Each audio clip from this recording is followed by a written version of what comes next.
I'm Joel Blackford with Beth Hassett Sabbath Fellowship. We're based out of St. Paul, Minnesota, but we are virtual. We closed down the building back during the COVID time frames. And the phone number does work if you'd like to contact us. We do the philosophy of eschatology, what you need to know, your reality, our existence. We don't do the news. Sorry. We do the thought behind the thought. We try to solve a little piece of revelation, and we're working on the weather aspects of Revelation. We're especially going to be concentrating on Revelation chapter 6 and chapter 7 and the silence between the weather occasions, we'll call it, okay?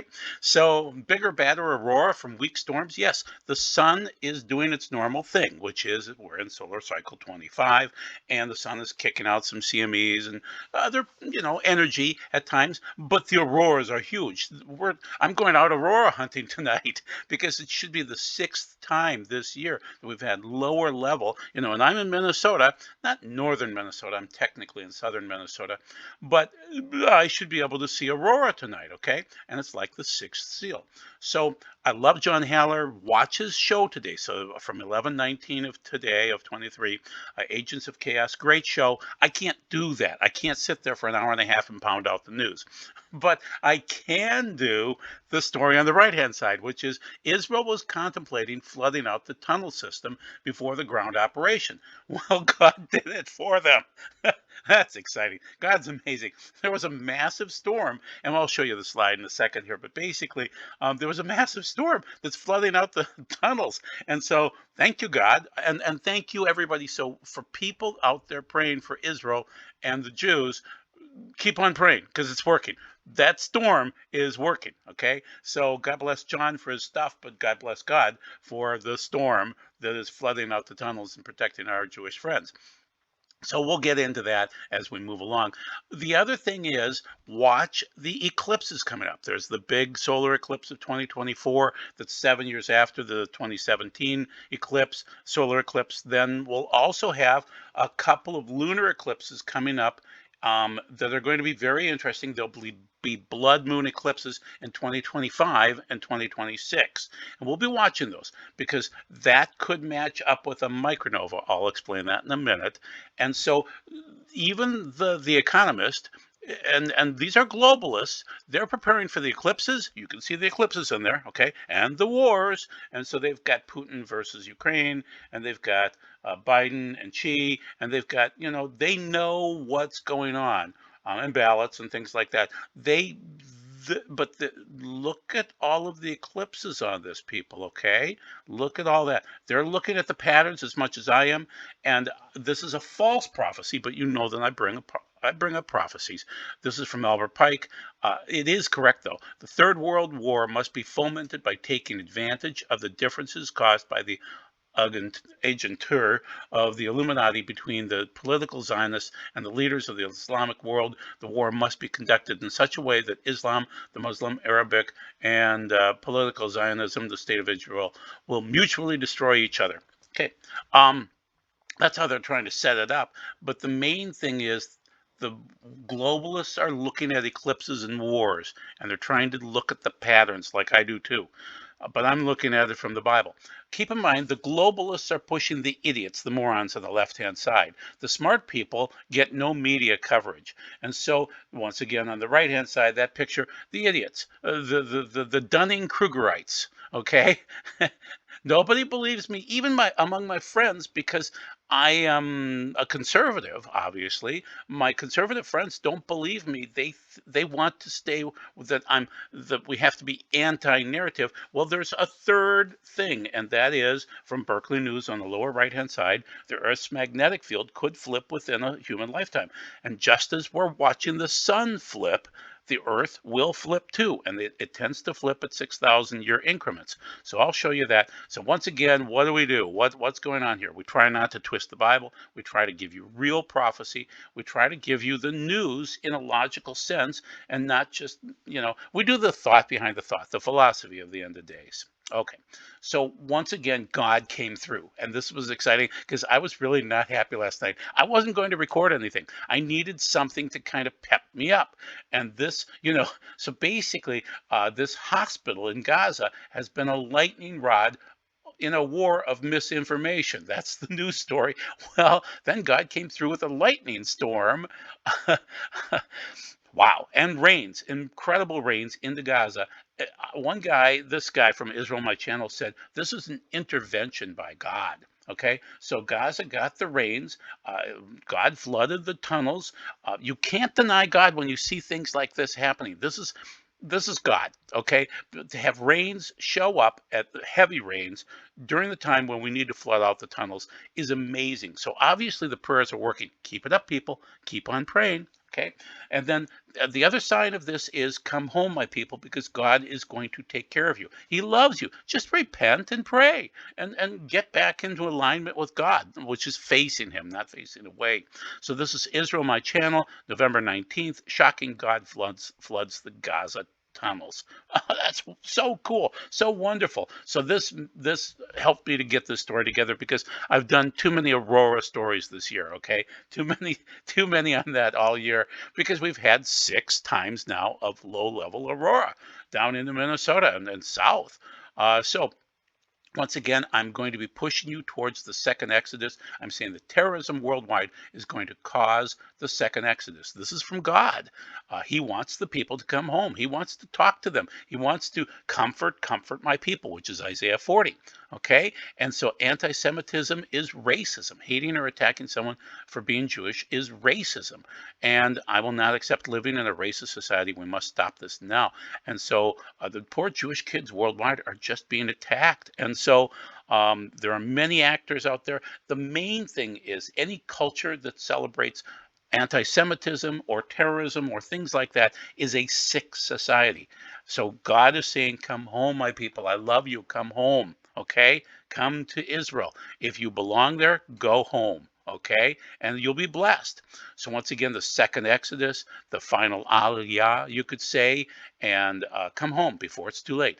Some Jews have moved to Israel throughout the years because they wanted to, because they knew God wanted them to. They know that Israel is their ancient ancestral homeland. It's the place to be the best Jew possible. They know that Israel is where Jewish history was, is, and will be. And some Jewish people have moved because they have no choice. Anti-Semitism is raging. Jews are being attacked throughout the world just because they're Jewish. They could not endure it anymore. Move home. Go home. So the weather stories are the rain in Gaza proves that God loves his land and his people. But then you've got to be aware of the magnetosphere. So we'll talk about that. That's weather related too. This is all weather related this week. For the past 8 months, the sun has steadily increased, indicating we are transitioning to solar cycle 25. Solar cycle 25 is forecast to be a fairly weak cycle. I don't think so, but we'll see. The maximum should be July 2025, a peak of 115 sunspots. How quickly it rises, we'll see. This is from Duck Besecker from NOAA. And so we're in solar cycle 25. When will we hit the peak? I don't know, but it's fun to watch. The aurora are part of this. Now, Ben Davidson has a little bit different opinion, and he thinks that it's the magnetosphere thinning that's allowing more auroras through. Yes, we're in this solar 25, and it could be twice as strong as they expect, but we don't know when the max will hit. We just don't know yet. But it's interesting. It peaked back in 2014, so we're in that range. I'm relating it to Revelation 6:12. We'll see. But we'll see what happens with the sun and when it peaks and what's going on. The main thing is I'm going out tonight. I'm going to go. For those of you from Minnesota, from the Stillwater area, I'll be at the boom site, and I'll be out there with my shofar. And if I see an aurora, I'll blast it. So if you hear a strange aurora over the St. Croix River Valley, that's me. And so I'll be checking out the aurora. We'll see how far south it comes, and we'll see if I'm in a dark enough section. I used to drive way up north towards Duluth, and then I realized there's light pollution as I get towards Duluth, so I gave up with that. If I could get north of Duluth, that would be exciting, but that's a long trip for me, even for me. So we'll see, but it could be exciting tonight to see the aurora. So we've had storms before, but low latitude aurora is rare. We've seen it in 1859 from the Carrington event. From 1882, we saw it. 1903, 1921, 1972, 1991, 1989, 2003, 2001. Well, 5 times. It's been 1 time per year in all of those years. 5 times this year, could be number 6 tonight. So we could see it far south. So keep that in mind. All right, so let's go through some of the times. 9/18 of 2023, we saw in Arizona, we saw aurora. Here's New Mexico, and this is on March 23rd and 24th of 2023. We saw it way at Yellowstone, which is impressive, okay? And then we saw the red auroras, and this would have been September 24th, a couple of different pictures on the left and the right of that. And then Ben Davidson says, first, don't freak out. This is a normal feature of the 11-year sunspot cycle, but it does have an important meaning for space weather. The dark corona hole is stretching across the solar equator. That means the solar magnetic fields have begun to flip. So it's just interesting. You'll see more of that, and basically the sun is kicking out what it's supposed to do. Here's the April 23rd storm. How did the northern lights go? Well, how low? Way down to Mexico, okay? And according to space.com, the next 4 to 5 years will be the best time to see northern lights. Now, they're not going to talk about the magnetosphere. Ben talks about that, but it's been a busy season, okay? And here's a little bit more down into Florida then from March 24th. And this is from the Watchers magazine. And then they were talking about 2003 and 1989, those storms and things like that. So this is once again March 24th. So you can see the auroras way down south. So Ben, once again, he cites the Carrington event of 1859, and really the magnetosphere seemed to be at 100% power. Okay, then it dropped by 2000, the year 2000, to 90%. Then by 2010, it dropped to 85%. Then by 2020, it's 75%. We assume that's what they're reporting. And then by 2023, it's at 70%. So that means that the power of the sun, even though it isn't really that hyperactive, it's getting through the magnetosphere. Okay, and we'll talk about the micronova later on, but thank you, Ben, for that information and the pole shift that should occur. So basically, you'll see the sun flip now, but eventually you're going to see the Earth's poles flip, and it seems quicker than expected. We used to think it would take, thousands of years to do it. No, it could happen in a generation. So the normal field, the excursion field, so we're seeing it come through, and it's not caused by humans, it's caused by the cosmos, okay? And according to the ESA report back on July 8th of 2014, Earth's magnetic field is weakening 10 times faster now. So that will cause the auroras to get through. And even though they're not the most incredible auroras ever, they're getting through. Okay, so climate change, ozone loss, direct radiation, navigational issues, Earth's magnetic field can flip 10 times faster than we thought. One more report of that. Okay, so now this is Ben Davidson again, record low latitude aurora for the 1 year of 2023. Okay, and solar activity alone does not explain them because the sun is doing kind of what we expect to do in any cycle. Okay. And so Ben is saying Earth's geomagnetic excursion is progressing, and that means the poles will flip. So once again, the aurora record was broken. No major solar activity really to note anything this year. Earth is more vulnerable due to a weaker magnetic shield. Full magnetic flip expected in the 2040s. Sun may take out global power before then. And so according to Ben, we've had excursions before. Okay, 60,000 years ago, 48,000 years ago, do you see a pattern here of 6,000 years? 42,000 years ago. Mono Lake is 36,000 years ago. Lake Mungo, 24,000. Hilani Palai is 18K. Gothenburg is 12. And China event is 6,000 years ago. So the South Pole has already left the Antarctic, and the North Pole is racing across the Arctic Ocean. Earth's magnetic poles are getting ready to flip. And this is Swarm ESA reporting that. The magnetic field began weakening in 1600, but really kicked in around 1859. It weakened 10% from the 1800s to 2000, as we've stated. And now it's weakening 5% per century, but now 5% per decade. Okay? Magnetic field is continuing to weaken rapidly. You're seeing more auroras. Magnetic reversals can occur in less than 100 years. Yep. And then these are extinction events, but about 4% extinction. So you can live through it if you're smart.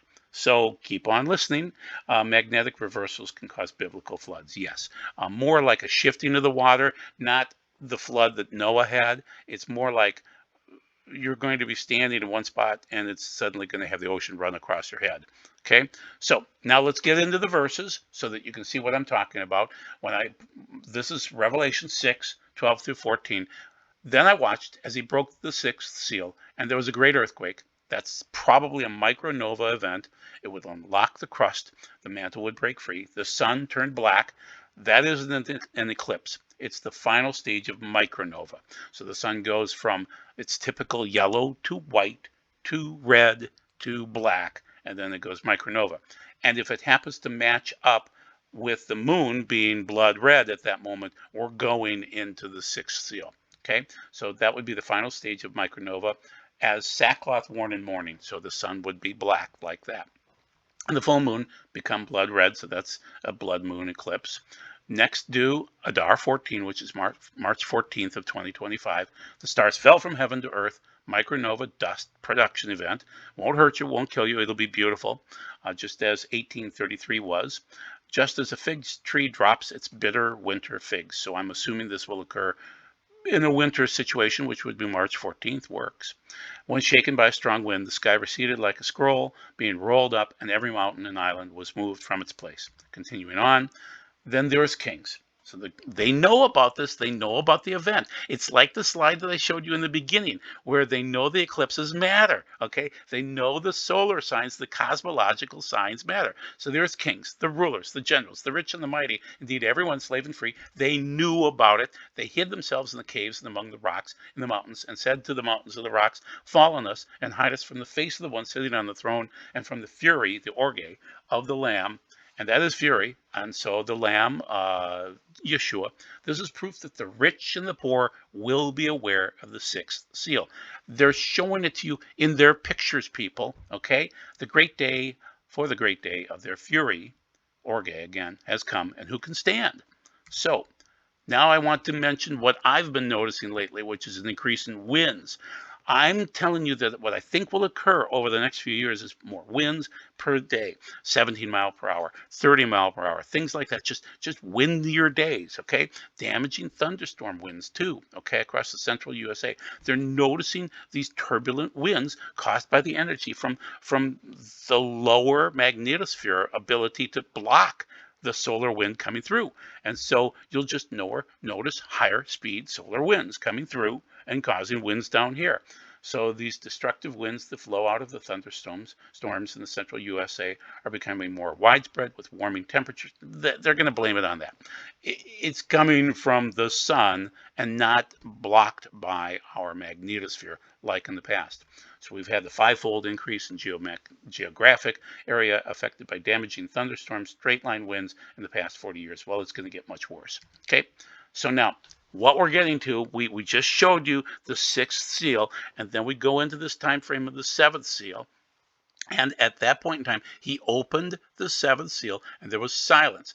That's sige in the Greek, and that is a shh. Okay, that's what it means in the Greek. It's like God is saying shh. In heaven, I'm arguing that if it's going to be silent in heaven, it's going to be silent on the earth for about a half an hour. And I saw the seven angels who before God stand, and were given to them seven trumpets. And another angel came and stood at the altar having the censer. So the censer is going to be thrown down. This is Revelation 8. And then it goes into horrific conditions environmentally after that. Okay. So once again, G4602 is to command silence by making the sound shh. Okay. And so that's what God's going to do. Normally, everyone in heaven is praising God. So at that point in time, it'll be silent for half an hour. You'll notice the silence here. I'm arguing you'll see the winds increase, the silence, and then you'll go back to the winds after that and storms after that. That'll come through Revelation chapter 8 and all of the seven, well, especially the first four of the trumpets. Okay, so what to expect in the next 5 years? Space weather-wise, more auroras, more sunburns and cancers, more water issues, more electrical storms, more winds and things like that, okay? In Israel, you'll notice Israel rising. The rest of the world will decrease. Hamas and Hezbollah will be defeated, and rather by God too, okay? Israel will become peace, shalom. Okay, you'll notice the first horseman. You'll notice Western civilization will fall or implode. It'll kill itself. It'll fall on its own sword. We are doing so because we won't protect our borders, and we won't enforce the law, which is so simple. The second horseman, peace snatched from the earth. That is the word in the Greek. If you take it back through the Septuagint, it is snatched. Okay, and peace has been snatched, and it's going to get worse. Okay. It doesn't say war, it says peace snatched in, so it's shalom, obviously. The third horseman, hyperinflation on food, houses, and autos. It'll be hyperinflation. Now, in the Bible, it really talks about food only. It does compare the wealthy to the poor. And so the oils and the wines for the wealthy, they're not going to care about. But the main thing is what's going on there is that the wealthy are going to treat the poor incredibly poorly. Okay, that's the third horseman. Then the fourth horseman, death of 2 billion people from 4 plagues, invasions, crop failures, cancers, biowarfare. Okay, then the fifth, and I sense this is coming along pretty quick here, the believers will be slaughtered. As people realize we're going into this great tribulation in a few years, the non-believers will be angry. Okay, and they'll attack out of ignorance. Sixth, once again, cosmological signs, winds, and micronova. Seventh seal is silence for half an hour with no winds. And then the first trumpet will kick off asteroids, very smallish, but still, frightening. Okay. And then after the 7 years, you'll see that pole shift at some point in time on the Earth. Then World War III, which is really Gog and Magog, right at the end of the 7th year, right at the tail end of the days of that aeon, we'll call it. Okay, that generation. Okay, so Ben's predictions. If I told you that these things were connected, the rise of the counterculture, wars and threats of wars, economic strife, climate change discourse, cancel culture, censorship, satanic symbolism everywhere, Earth's magnetic pole shift. Kind of sounds like what I'm talking about. Very, very, very close. He's not a biblical guy, but it's hard to deny that it's not biblical. So anyway, keep in mind again that the 8th chapter of Revelation is the world's worst nightmare in terms of things hitting the earth, cosmological, environmental disasters. And you'll probably be around for that. Then, of course, as I mentioned, you're going to see this pole reversal at the end. It can't occur until the tail end. Otherwise, we would lose so many people. But it will occur, okay? So the dipole moment has to decrease about 30% of its mean to allow for reversals. Yeah, so about 30%. It'll be a reversal, people. Get ready for it. So once again, Ben's predictions. At some point, Earth's weakening magnetic field will weaken so much that the planet will not be able to sustain even a moderate disruption in the solar wind. When that occurs, the grids will go down and there will be no more power as the sun continually ramps up towards micronova and the Earth's magnetic field continues to weaken. Cosmic radiation will bombard the planet much more. At some point, the solar system will enter the point where the galactic magnetic reversal occurs. The sun will go dark for 3 days, followed by a solar micronova, and the planet will go like this. And he does the twist noise. And so he's saying, hide in the cave up high in the mountains, And so the twist will be just like the sun's magnetic poles will reverse, the Earth's magnetic poles will reverse. And the Bible describes it this way: he who flees at the sound of terror will fall into the pit. He who climbs up out of the pit will be caught in the trap. For the windows above have been opened. That's your magnetosphere. It's already open. There's a South Atlantic anomaly where it's wide open, basically. Okay. The Earth's foundations shake. Yes, that will occur. And Einstein has talked about it too. The Earth cracks and breaks open. The Earth crumbles to pieces. The Earth trembles and totters. The Earth staggers to and fro like a drunk, sways back and forth like a watchman's shelter. Its transgression weighs heavy upon it. It will fall and not rise again. Isaiah 24:18-20. Yes, that's where we're going to. Just like the sun's poles will reverse, ours will reverse, and we will tremble and totter, and it will be bad. And Einstein talked about it. You need more energy to hit the poles. That's happening by the magnetosphere weakening and getting more solar energy in. So it's all energy hitting the poles. That's from Ben again, citing Einstein. So what to expect? Joel describes it this way. After this, I will pour out my spirit on all humanity. Your sons and daughters will prophesy, your old men will dream dreams, your young men will see visions, and also on my male and female slaves. In those days I will pour out my spirit. I will show wonders in the sky and on earth, blood, fire, and columns of smoke. The sun will be turned to darkness. That's a micronova. The moon to blood. That's an eclipse. Before the coming of the great and terrible day of Adonai, for at that time, whoever calls on the name of Adonai will be saved. For on Mount Zion and Jerusalem there will be those who escape as Adonai has promised. Among the survivors will be those whom Adonai has called. That's from Joel. Where are we at? We're in the birth pangs. We're not in the tribulation. We're not in the great tribulation. You need to align yourself with other people that think like you. A loner will die. Okay? During the fourth turning, it's a bad idea. You need to find people and get together with them and form friendships, and they have to be very trustworthy. You can't do this yourself. Okay? So get ready for it. He's returning on either a Rosh Hashanah or a Yom Kippur or a Sukkot, and you need to have clean garments. It's going to be a wedding. You can't be naked. You can't have dirty garments. You have to show up clean. So be blessed. Thank you very much for your time. Take care.